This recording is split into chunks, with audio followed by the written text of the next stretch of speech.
Yo, it's boy Marcus from Westany back with another video. Today we're doing a map breakdown of Frontline on Nuketown. This should be a fairly simple one, but I'm gonna make it about as complicated as I possibly can for you because that's what I do. So this little graphic here will be up for the entire game. And one thing I want to note with this is it's split in this way for a few main reasons, right? So 50, I don't know if you guys know what football is, American football in America, but this is kind of what this is referring to. The 50-yard line is the halfway point of the field, right, in football.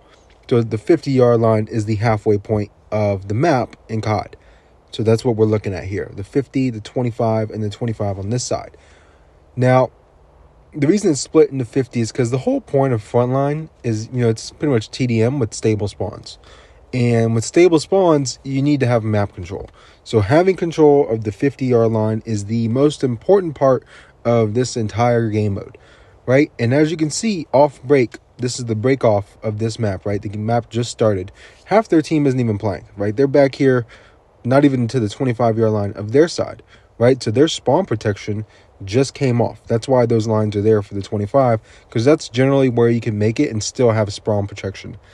And spawn protection pretty much just means they're unkillable until that point, which is terrible. It lasts way too long, in my opinion, but whatever. You can make it there with stims and a melee. You can easily get to that point on the map, which is absurd, but we'll get past that. So with that being said, look at our team, right? Our whole team is pretty much at the 50-yard line where you can make it, right? So number one in blue actually started off the game, and they get to that gray truck first, right? If red team and blue team raced to that gray truck at the top of the screen on Nuketown, the blue team will get there first every single time, no matter what, because they are simply closer to that. So that's why it's fine that our team right here slowed down and pre-aim that, because they know they don't get there before they do, so they would have a better chance of winning the gunfight since they could get to that angle and pre-aim before red team could. So that's why you got to pre-aim earlier and be back here by this bush where number 5 and number 3 are. Now, I'm down here. I'm red number 1. I'm the first one to get in a gunfight. I'm right next to the blue guy. And this is a super important thing to note about Frontline. It's all map control, yes, but with it being all map control, there's levels to it, right? So what you're going to see from our team pretty much the entire game is that we have map control the entire time. And it all kind of starts here with the break off, right? Winning the break off and then getting map control from there. What do you do from there to sort of, hold the map in your hands? Now, for Nuketown specifically, it's a pretty balanced map. We're going to just sit outside their house, right? Right outside their house or inside their house pretty much is where you want to be, because you can pick them off right as their spawn protection goes away at the 25, where these red lines are sort of indicating. Now, what I'm choosing to do is go straight to this corner, right? Because I'm the farthest pushed up guy. So I'm expecting gunfights like crazy. I'm expecting them to get me killed, because that's what they should do. Now, with that being said, like you can see by my teammates' arrows, they're looking under the bus and stuff. That works. That's a great way to hold this, hold a lot of weird angles, right? People are expecting that nowadays in COD Mobile because everybody does it. But that is a really good way to sort of just shoot toes. You're really just shooting toes and like feet and ankles, and you know what I mean? But that works.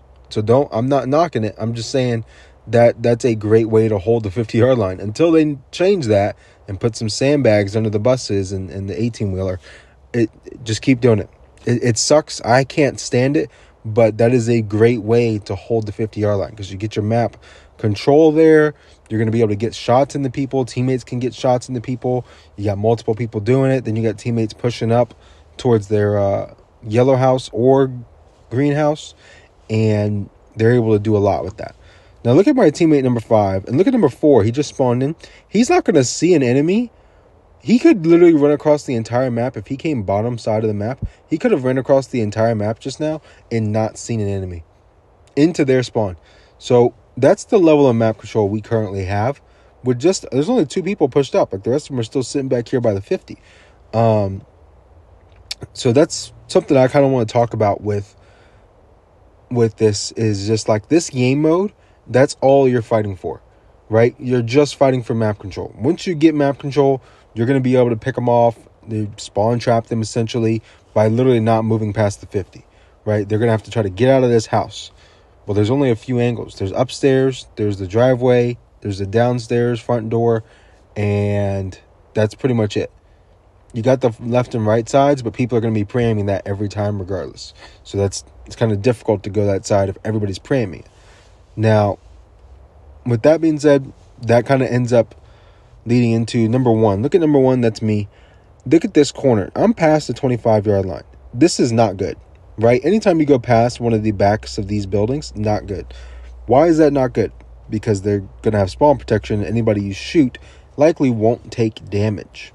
Now, in this case, because we are absolutely destroying them, they're just sitting back here. So now at this point, if they're just sitting back here, they don't have spawn protection. So coming back to this sort of spot where I'm at on this side, and then the gray box on the other side of the map where our spawn is, you can do that because they're not actually playing the game. They're not moving. They're just sitting in their spawn. So that availability for you to take that space is actually there. Now, would I suggest you doing that?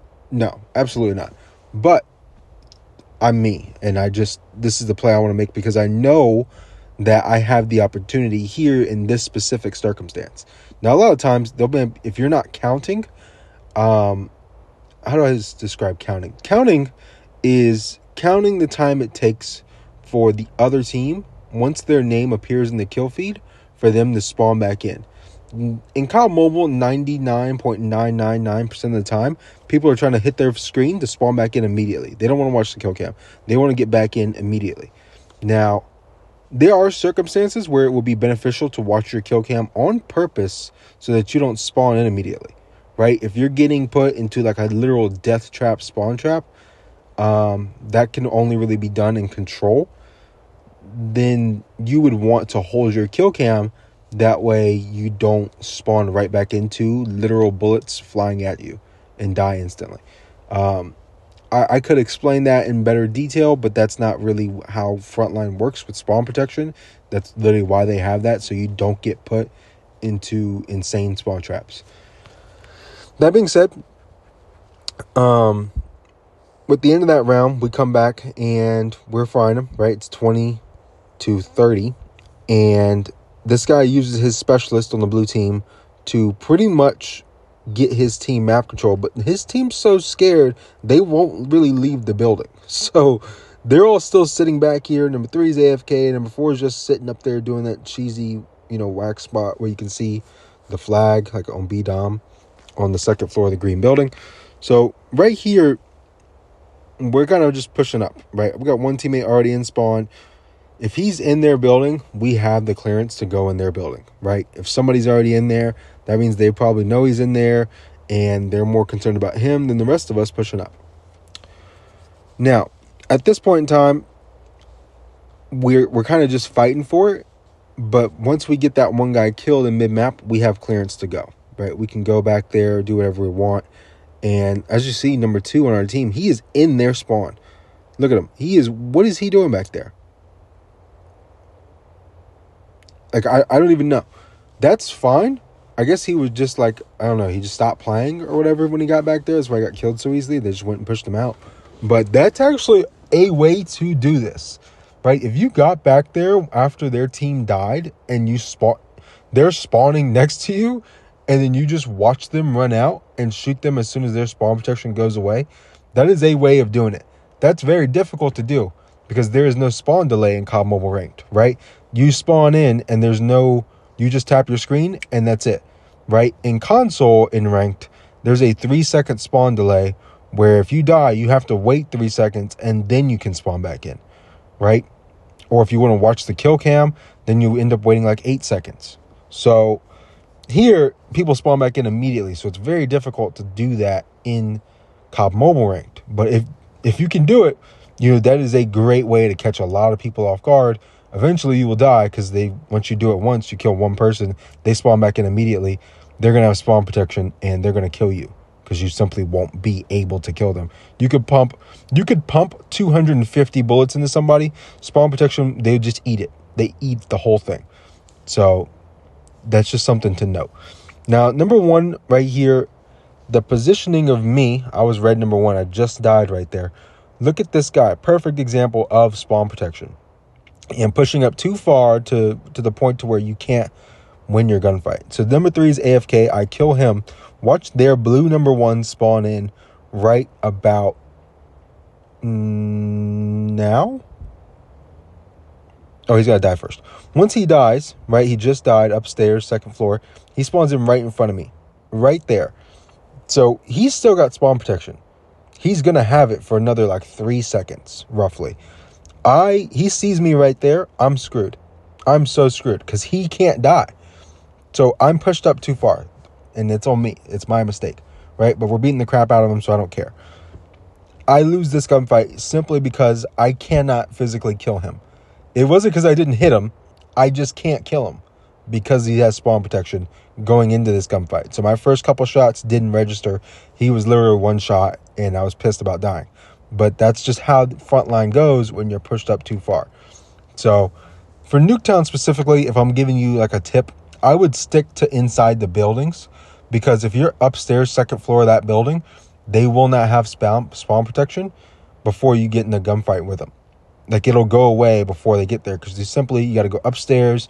By the time you get into that second floor, whether you're going upstairs outside or upstairs inside the house, you won't be able to have spawn protection when you take a gunfight up there. So that's a way of looking at it. If you want to think of the safest place you could be, pushing up as far as you can for Nuketown, upstairs on either building. Now, that's pretty much all I got for you guys with the actual gameplay. I do end up kind of pushing all the way to the very back of their spawn with my last life. And I was going to end up doing what I was talking about, where you're watching them spawn in and just shoot them as you watch their red spawn protection go away. I didn't get to because the game ended, but I think this was a prime example of how you play Frontline from a map control perspective and how important that is in this mode, simply because the spawns don't move. And all of the things I say in this mode can kind of be attributed to control. Unfortunately, we don't have the availability to watch these map overviews for control or hardpoint. It's only for TDM Frontline and whatever the other mode is. Maybe it is hardpoint. There's one other mode that you can do it in. Maybe it's S&D. But it's super important to understand how important map control is in this specific mode where the spawns don't move. With that being said, I kind of want to address just some other things with Frontline. Specifically Nuketown, you can pretty much finagle the houses, but not all the maps have this kind of layout. So there's different circumstances and different places you could play on those maps where you could have that. Like Oasis is another one where like you have a building to kind of play around, and they can't have spawn protection before they get to that building. So then you can pick them off right as the spawn protection goes away. So we'll probably cover that in a future video, not this long, but we'll kind of cover how these other maps for Frontline and TDM work so that you can better prepare yourself. With that being said, though, thank you guys for watching. Like, comment, subscribe, turn on post notifications if you want to. It's been your boy Marcus Morsini. I'm out of here. Peace.